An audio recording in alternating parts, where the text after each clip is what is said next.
Hello friends, आज આપણે બનાવીશું આલુ પરોઠા। આલુ પરોઠા બનાવવા માટે આપણે ઘઉંનો રોટલીનો લોટ લઈ લીધો છે। એમાં આપણે મીઠું એડ કરી દીધું છે, જરૂર પ્રમાણે મોણ એડ કરી દીધું છે અને મસ્ત કડક લોટ બાંધી દેવું। બહુ કડક એ નહીં, બહુ ઢીલો એ નહીં, એકદમ સરસ રીતના લોટ બાંધી દઈશું। બટેકા આપણે બાફીને તૈયાર રાખ્યા છે, સાઈડ પર ઉતારી નાખી છે। જો આવી રીતના છે ને ખમણી આપણે ખમણી લેવાના, એટલે સરસ મસાલો થાય આપણો। એમ કણી નોરીને એટલે સરસ મસાલો થાય। લોટ બાંધીને સાઈડ ઉપર મૂકી દીધો છે, સોફ્ટ થઈ જાય ને એના માટે। ને બટેકા આપણે ખમણી લઈશું। સાઈડમાં આપણે કાંદા ક્રશ કરવાના છે, એના માટે કાંદા આપણે લઈ લીધા છે। બટેકા ખમણાઈ ગયા છે, કાંદા ક્રશ થઈ ગયા થાય છે, જોઈ શકો છો તમે। કાંદા આપણે લઈ લેવાના, તમને જેટલા ગમે એ પ્રમાણે તમારે લેવાના, એવું કંઈ નથી કેટલા જ લેવાના, તમને ગમે એ રીતના તમે લઈ શકો તમે। ને આલુ પરોઠા આપણે ગ્રીન બનાવવાના છે, એટલે એમાં ધાણા ને મરચી ને 2-3 પત્તા છે ને આપણે કોલા કેવો પાલકના નાખીશું, એટલે ગ્રીન મસાલો સરસ થાય એના માટે। લીલું બનાવવાનું છે કે નહીં, એટલે કાંઈ તમારે રેડી યુઝ નહીં કરવાનું, મરચું લાલ મરચું યુઝ નહીં કરવાનું। જો આવી રીતના છે ને મસ્ત પાણી વગર ક્રશ કરવાનું તમારે, એટલે મસાલો છે ને થોડોક સોલો બને સૂકો, કારણ કે આપણે ભરવાનો છે રોટલી બનાવીને, એટલે પલ્લેલો હોય તો રોટલી સારી ન બને, પરોઠું સારું ન બને। તેલ મૂકી દીધું છે, એમાં જીરું એડ કરી નાખ્યું છે, હિંગ એડ કરી નાખી છે, પેન મૂક્યું છે, એમાં જોઈ શકો છો તમે। કાંદા આપણે એડ કરી દઈશું, સાતળવાના છે ને એના માટે। પહેલા આપણે કાંદા એડ કરી દઈશું, મીઠું એડ કરી દઈશું, જલ્દી સોફ્ટ થઈ જાય ને કાંદા એના માટે।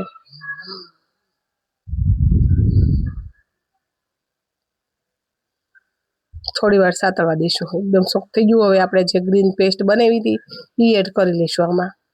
એમાં મરચી ને બધું એડ કર્યું છે, મરચી જ એડ કરવાની હતી, અને મીઠું ખાંડ એડ કરી છે આપણે એમાં। મીઠું તો પહેલા એડ કર્યું હતું, આમાં ખાંડ એડ કરવાની, લીંબુ પણ એડ કરીશું, એટલે છે ને ખાટું મીઠું તીખું સરસ બને ને એના માટે।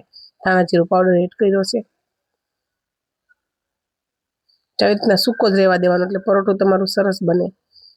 જો હવે આપણે જે બટેકા ખમણા હતા ને એ રેડી કર્યા હતા ને એ નાખી દઈશું અંદર મેચ કરેલા, એટલે છે ને સરસ મસાલો બને, સૂકો બને મસાલો એટલે પરોઠું સરસ બનાય।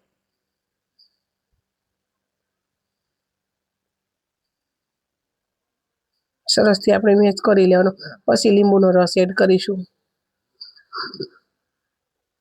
જો ઉપરથી લીંબુનો રસ એડ કરી દીધો છે આપણે, મિક્સ કરીને અને પછી છે ને આને ઠંડુ થવા દેવાનું। તમારે રોટલી વણીને એ પહેલાં એકદમ ઠંડુ થવા દેવાનું, ઠંડુ થઈ જશે ને તો જ તમારા પરાઠા સરસ પડ ઉખલીને બનશે। જો આપણે લોટ છે ને એને કૂણી લઈશું, એટલે સોફ્ટ કરી લઈશું। તેલ એડ કરી દીધું છે, થોડી વાર મૂકી દીધો તો 10 થી 15 મિનિટ, ને તેલ એડ કરીને અને સોફ્ટ કરી નાખીશું લોટ આપણે હમણાં। સોફ્ટ થઈ ગયો છે, લોટનો લુઓ લઈ લીધો છે ને આપણે રોટલી વણીશું હવે, જોઈ શકો છો તમે। આવી રીતના રોટલી વણી નાખવાની। આપણે છે ને ત્રિકોણીય પરોઠું બનાવવાનું છે, એટલે આખી રોટલી વણાઈ જાય પછી મસાલો મૂકીશું, ત્રિકોણ આકારમાં મસાલો મૂકીશું। હમણાં મૂકવું એટલે જોઈ શકશો તમે। એકદમ ઠંડો થવા દેવાનો તમારે, એટલે છે ને હાથ અડાડી શકો તમે સરસથી એમ।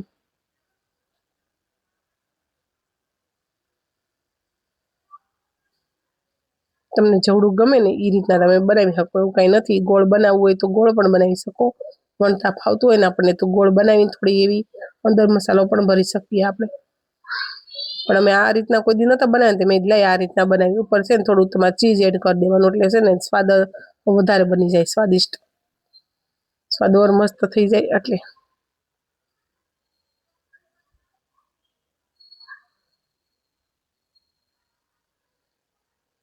જો તમને પરોઠાની રેસીપી સારી લાગે તો લાઈક, શેર, સબસ્ક્રાઈબ કરવાનું ભૂલતા નહીં।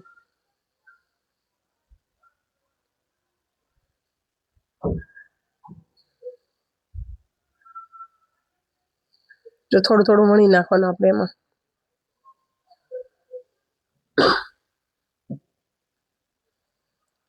ત્રિકોણ છે ને એટલે એ રીતના જ વણવાનું તમારે, એટલે આકાર ફરક ન પડે। ગોળાકાર હોય તો એવી થઈ જાય। હવે જો લોઢી છે ને મેં મૂકી દીધી હતી અગાઉ ગરમ થવા, એટલે લોઢી થોડીક તપી ગઈ છે, એટલે આપણે એમાં છે ને શેરવી નાખીશું, સરસથી ક્રિસ્પી કરીશું। એકદમ સ્લો ગેસ રાખીશું ને સરસ ક્રિસ્પી થશે, એટલે પડ અલગ પડી જાય આપણું એમ। પહેલાં છે ને 2 બાજુ શેરવી નાખવાનું, પછી આપણે તેલ એડ કરવાનું, એટલે સરસ સોફ્ટ અને ક્રિસ્પી બને। જો સર્વ કરી લીધું છે આપણે, જોઈ શકો છો તમે, સરસથી પડ અલગ પડી ગયું છે। જો મસ્ત જોતા જ મોઢામાં પાણી આવે એવા આલુ પરોઠા રેડી છે। ચાલો બધા જમવા આવજો।